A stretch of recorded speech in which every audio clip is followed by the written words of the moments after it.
I admire her on many, many levels, but you have to understand where I'm coming from, which is that I was a kid growing up in failing Britain in the 1970s.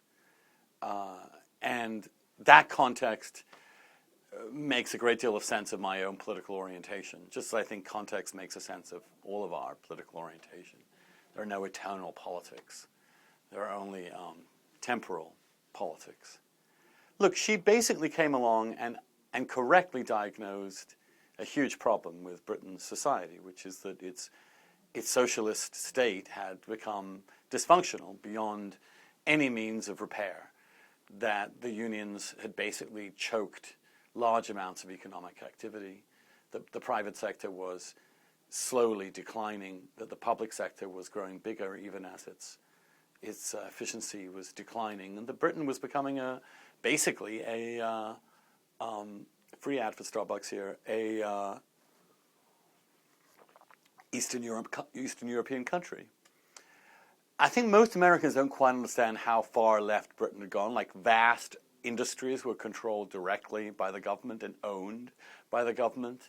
The entire health service sector was owned and operated by the government.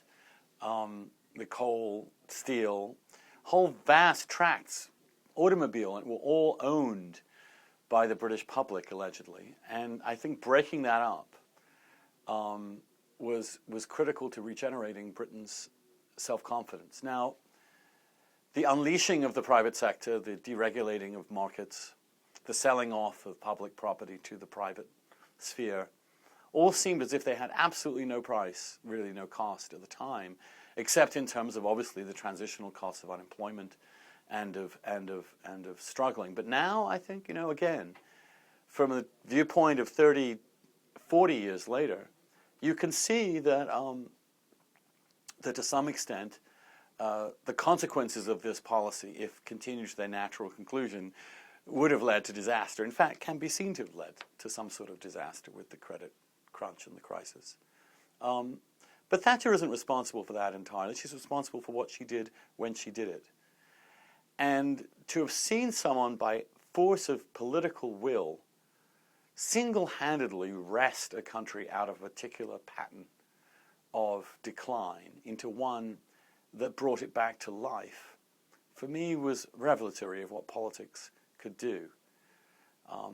Maybe it was too big a revelation, and many of us who grew up in the era of Thatcher and Reagan expect similar miracles from regular politicians, but she was an exceptional person. And one last thing I would add is that she was an exceptional woman.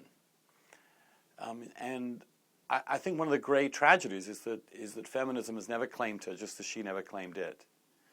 But in fact, as a woman who both brought up 2 kids and went into politics and never, ever relied upon the slightest trace of victimology in terms of her femaleness, and managed to win 3 consecutive general elections and dominate the landscape of Britain in post-war, I think it's an amazing achievement for a woman leader in the West, and one that remains unparalleled. And you can see, when you compare her to, say, Angela Merkel currently, there was a decisiveness and clarity about Thatcher that Merkel lacks. And Thatcher, of course, was right from the get-go about the euro, as is now being fully experienced by poor Merkel.